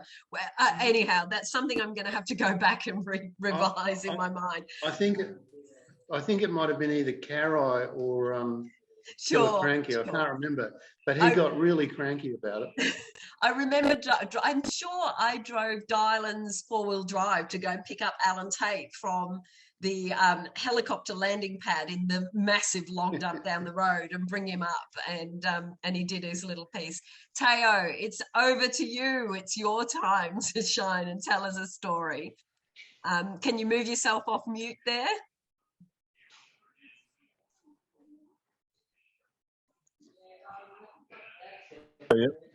Yep. All right. Yep. There's lots of references. I ran off the road. I was there probably 3 days on, 2 days off for months. I used to go home on a regular basis. I had a young family, dairy cow, orchards, gardens, whatever. So I kept coming and going. And one day I was going there with Lena and the kids and Melinda and her little baby, and we ran off the road. We were so lucky we didn't get rolled. One of the back wheels got caught by a road drain, and we just hung there sort of on the side, and we're all in the car, and we just hopped out, and Dalen comes around and pulls us out. And then later on, Lena and the kids and everybody went back home, and I kept hitchhiking, and I got picked up by Ian Cohen in his bus, and that's when we picked up the Ferals with their car, and it was a crazy story. It was all madness. It was just one big story of madness really going on, and we ended up there in the middle of the night, dropping that white Talaba car in the road. We were lucky we had a lot of moonlight. Every night we were busy. And then in the daytime we were waiting for the police, basically. And the fact that they left us alone there for so many months gave us so much preparation time. It wasn't funny. I'm a bit with Dalen there. I couldn't believe how the police in New South Wales were handling this. They were sort of like gentlemen of the police in Europe. They would have come in with dogs and batons and whatever else. They would have gotten us out pretty quick. But, they were really really relaxed about it all, sort of really funny in a way. It wasn't until the police commissioner came in the end that they started to hurry up a bit, because when they were digging me out at the bar pipes, it was a really weird situation. Like what Ian was saying, they spent all morning pulling down a tripod, and then they went off for morning tea. And then when they came back, they had the tripod back up again, and with another one on top. And I was sitting in the bar pipe next to Ebony, and Ebony was getting very unwell. And I negotiated with the police that I could swap her position. So I got out of my pipe. The police let me hop out of my pipe into her pipe. She could go off and get medical attention because she wasn't coping. She was unwell. And somebody else hopped in my pipe, and they just let it all happen. They just let me hop in from one pipe into the other, and then they continued to dig me out with the bulldozer while Jeremy Bratley was having his sort of cabaret sort of action on the side. And, it was, and I got arrested that day, and I ended up in the paddy wagon or in the truck with Ian Cohen. I remember having long conversations about his stickers while we were wasting our time in that paddy wagon getting, we had to wait. They wouldn't let us out for a piss anymore because they let one guy out for a piss and he ran off. So they said, all right, that's it for you guys. Nobody's going to get out for a piss. So we had to sit in that truck, and they waited till it was full. And I was one of the first ones in there. So we were sat there, I don't know, for 8-9 hours in that bus till they took off, and then down the dusty road into Grafton. And then they just let it all go again. It was all weird to me. And I was really surprised by how the police were so relaxed about it all, in my view, coming from Europe, having been to anti-nuclear demonstrations and squatters demonstrations there, the police there were always hardcore and unforgiving. And, so it was, but, it was a good battle for me. I got to know a lot of people. It was in my backyard. I lived in Imboida, and there wasn't a lot of support locally. There were a few of us that were coming out, but most of the people sort of were a bit worried about, how it might reflect on us, so they didn't get involved, so yeah, it was a great time. I loved it, and it led on to more things, like White Cattle and Killicranky and Karai Forest and the Sit Forest. So we busted the State Forest headquarters, and we had a good local group in the end, with Karen Rook and Mark Campbell and Christina and Lena came along quite a few times, and so it was a very interesting time. I loved it all. It was, and it's still, it rolled on into the anti-fracking campaigns, that we've had around here, sort of thing, and you keep meeting up with the same people all the time. And the other funny thing was when I was sitting in the pipes, at the barred pipes, one of the people that was sitting next to me in one of the pipes was Peter, who got arrested because he had a green army jacket, had a beard, and he had a red beret on, and the police thought that he was the one that they were looking for that had handled the weapon. And I ended up being the witness for him in court, saying that no, it couldn't have been him. He sat next to me in the pipe at that time. And I said, and anyway, there was 3 or 4 people that I remember walking around with beards and berets and green army jackets. So, I don't know how they would tell how they would tell them apart. So that worked out well for Peter in that court case, because he was a bit worried. He was looking at some pretty heavy charges.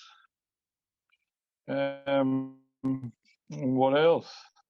Yeah, the fact that they left us alone there for months. To me, it was just crazy. That's why it was the Chaelundi Free State, because they didn't look at us there for months and months and months. We were just making a new world out there with, using concrete pipes in a sort of diametrically opposed position that they were intended for, and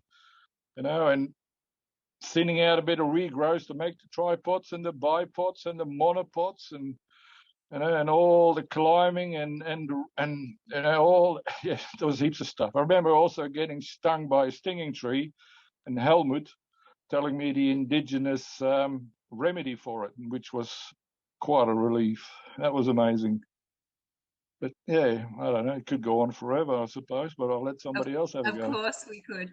But it is so true. It was so true. The phenomena that we were just left to create our own community in our own beautiful paradise was absolutely whacked. It was just so strange that we just, every day we built and we built and we built and we made our place on that place, our home.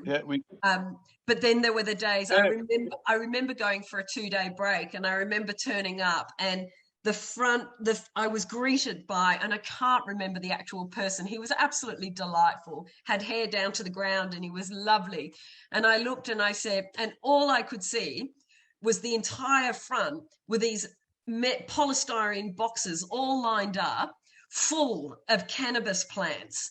And I remember just looking and sort of thinking, oh shit, we've really gone too far. They've left us here too long. This cannot be the front line. And we had a week of negotiation about what we were going to do to reestablish the very important cannabis plants that we had been nurtured by this lovely chap somewhere not quite on the front line. Anyhow, there were many days. I also remember the shopping list where always on top was chocolate.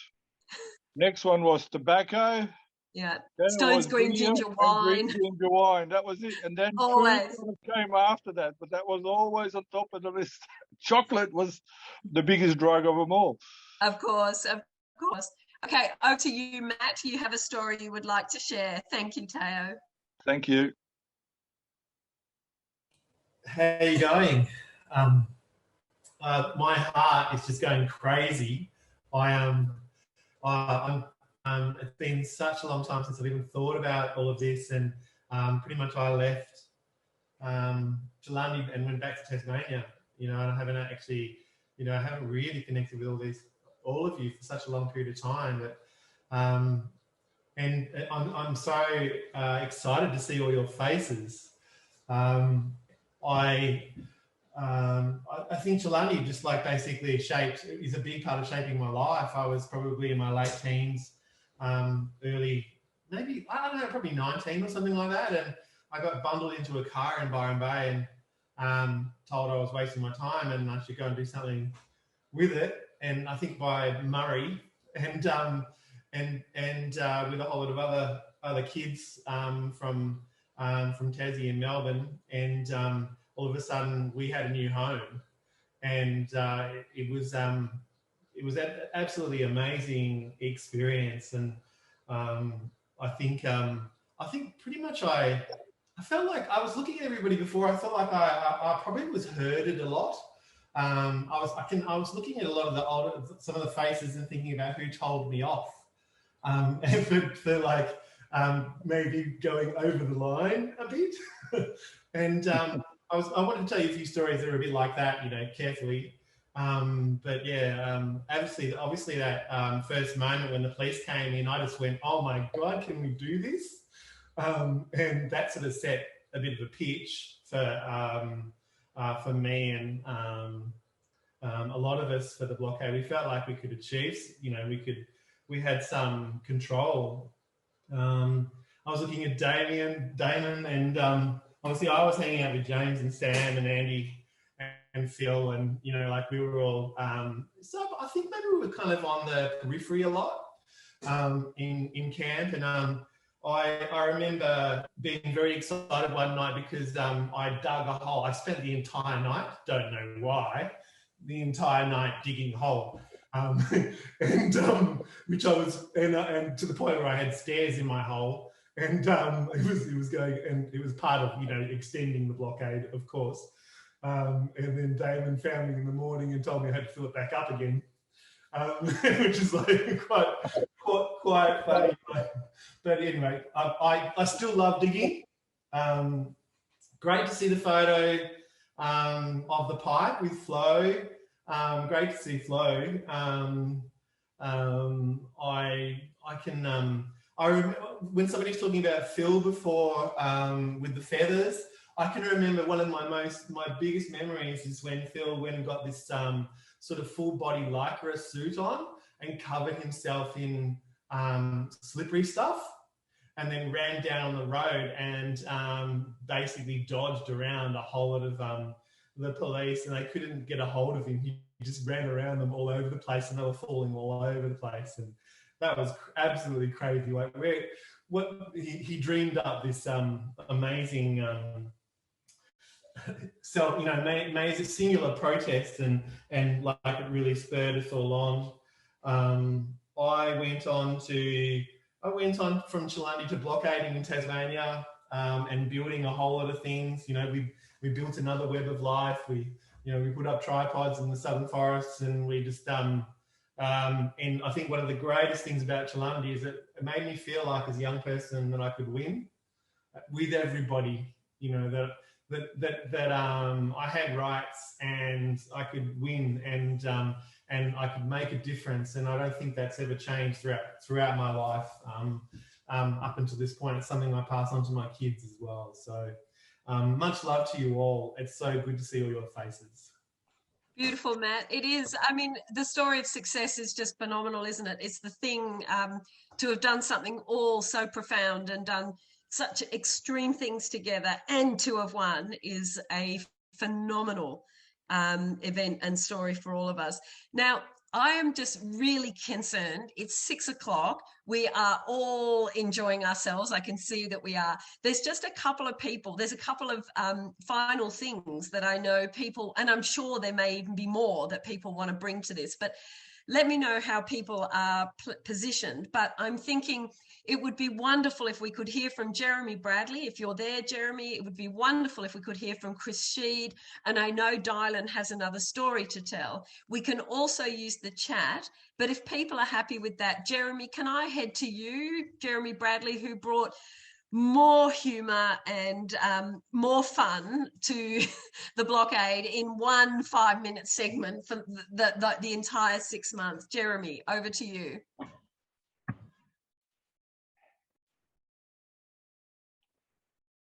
You got me? Oh, Jesus, shit out of shame.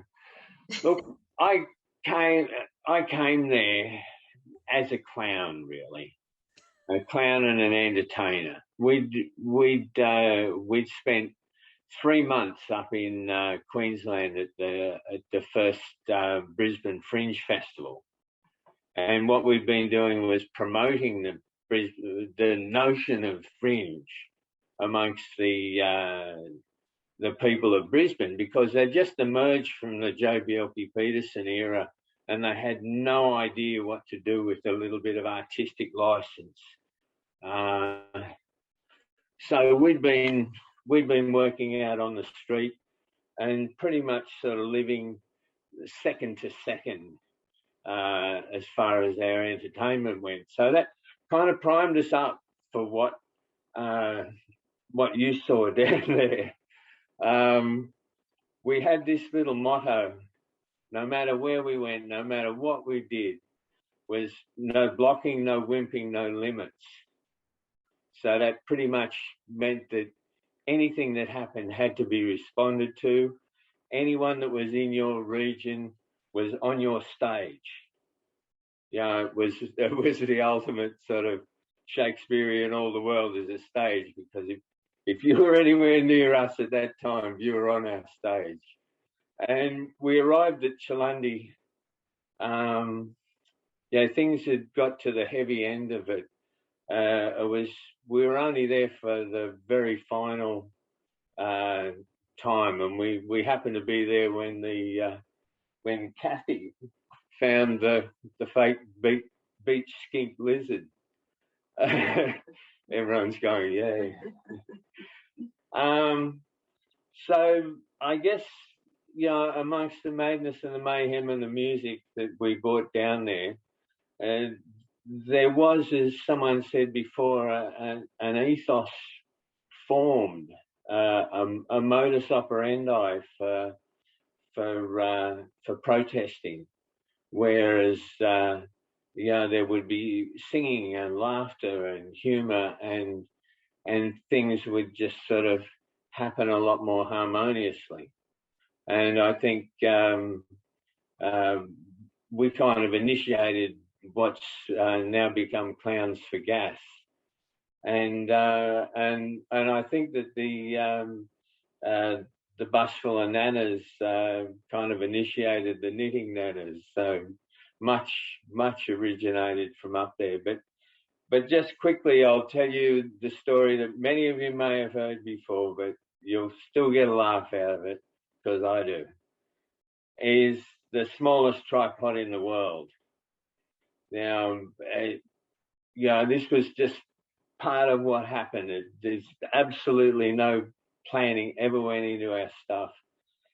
The police had decided to come up ahead of the cherry picker this day and surprise the camp, and that happened. And the police were coming roaring up the hill, and people weren't up the tripods, and the tripods were a long way up from the Liberation Cafe by that time. And so everyone's racing up the road and yelling back over their shoulder, do something, stop them. And I'm going,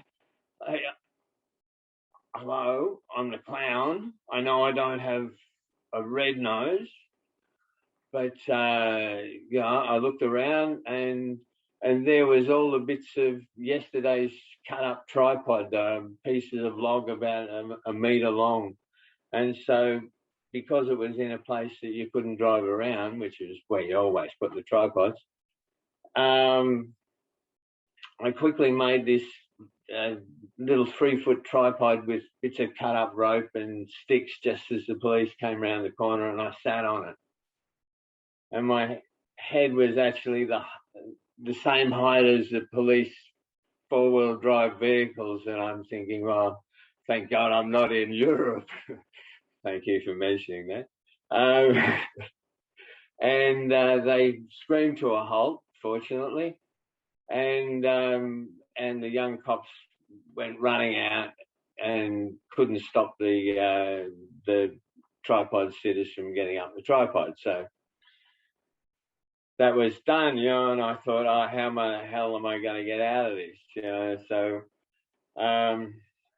by that time, the police commandant, the guy with all the buttons on his shoulders, he's sort of getting the idea of what street theatre's about. He's a bit like waking up from Jovialki Peterson sort of thing. And he's standing there looking down at me, and he said, well, Jeremy, first name basis, what's this? And I said, oh, well, that's my tripod. And he looks down and said, well, why shouldn't I just take you off it?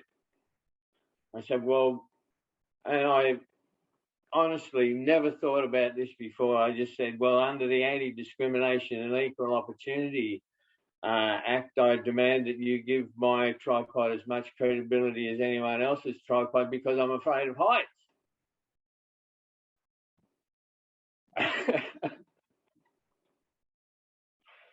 That's my story. And it's great to see all you guys, and it's great to hear the stories. It was the humour that Jeremy brought was just absolutely ice-breaking. It was absolutely incredible. And it meant that ultimately every morning when we were greeted by the police, there was just something human about it, day after day, hour after hour. And those moments where heat within the body was escalating and things had the potential to not go good, there was just Jeremy and there was the humour. In terms of the heat and the extremities of the action, over to you, Dylan. You've got something to remind us all about. Yeah, I just want to mention, I think one of the highlights for me of the Chaelundi blockades was a very large tripod, like quite high, probably the highest one there, with a bipod behind it, and I think it was 2 bits of wood joining the two together. So it was up very high, maybe 8 to 10 metres high, and PJ was flying that tripod, and he was just amazing because he ran back and forward between the bipod and the tripod as they tried to pick him off with the cherry picker. And they had the cherry picker up there next to him, and then he ran up the arm of the cherry picker. It was just an amazing act to watch, very good act of balance. And then, I mean, they finally got him in a wrist lock, very, very painful, virtually torture wrist lock. But then someone ran up to the cherry picker and took the keys out of the cherry picker and threw them into the bush. Now, what that meant was they couldn't afford for the cherry picker to stall, and they had to withdraw for the day and take the cherry picker out of the forest because they couldn't do anything about it. So they got PJ off the tripod, but there's still other people up there as well. I just think that was an interesting act and very spur of the moment, but it was very effective. I remember it very well. It was absolutely unbelievable. And it was the inspector or the big cop or the very senior ranking cop. And he looked at us, and we were standing on the bank in the national park area, of course, while all the illegal activity was happening on the road. And he looked, I remember he looked at me, he looked at Ashley and a couple of others, and he just went, "Your people have taken the key. You don't do that." And we all just looked and went, these people do what they have to do. And it was just unbelievable. I actually know the person who took the key, but we won't mention their name right here and now. Although there is a statute of limitations, we could name the name. But it absolutely was the most unbelievable, courageous, opportunistic, spontaneous action, reaching in, grabbing the key and turning the whole scene around. Okay, so I know that, oh my gosh, Ian's here showing, there you go. Ian is actually showing the picture from his book of, if you can focus in on Ian's screen there, of PJ doing his unbelievable dance on the top of that tripod. He took us all by absolute surprise. It was something that nobody could have expected. It was quite frightening while it was happening, as well as being spectacular and profound. But yeah, as a young person witnessing it, I remember rooting for him, boots and all, but my God, I was shitting myself in terms of the potential outcome, and just remembering how fine and in terms of what it really means to put your absolute life on the line. And so, look, I know that we are at 6:15, and I have tried my hardest to make sure that we have had a good show, equal input, etc. Is there anybody here who I've missed who would love to tell a story, before we sign off and sign you all up now to the next 10 years of your Susie, life. we want Susie. Susie's shaking her head, Lynn. Susie is saying not now. So I think that we are, perhaps we have come to a natural pause in the proceedings here. I think it is really important to remind everyone, I know you're all aware, but NEFA has, after 30 years, embarked on the tremendous action of taking proceedings in the federal court to try to invalidate the entire Northeast Regional Forest Agreement. It is a proceedings of immense significance. We haven't had the opportunity to bring a case for a long time. Dylan has been sweating and working and serving up this type of case now for about 6 years in the back rooms. I know that because he was doing it before I left EDO, and he has actually managed, along with all the people working on it, it is a absolutely fabulous proceedings. It is a remarkable case in the federal court. He has the best legal team on the planet lined up to argue this case. It does need help. It does need support. It does need your skin in the game. We need to raise more money to make it happen. But more importantly, we need to raise the buzz around what we're doing, because win, lose or draw on this proceedings, this is the actual segue to ending native forest logging on public lands in New South Wales, and that is now our goal, and we have a short time to achieve that that outcome. So is there anybody who would like to have any final say or final contribution? Because I just want to say that in terms of sharing the story, John has some final things he wants to talk about then and now. So over to you, John. Yes, very quickly. Look, I said it on the NEFA News email thing, but there's a table comparing 11 key issues, then and now. And it's a bit of a scary list. There's some good news in it as well as some not so good news, but I really think we have to get a bit of an idea about where we are up to now compared to then. So that's my draft. I'm really calling for people to have a look at it and make some comments, feedback, but really, if we're going to talk about where we go from here, we need to know where we've been and where we are now. So this is an attempt to try and sort of catch up a bit. It's an input.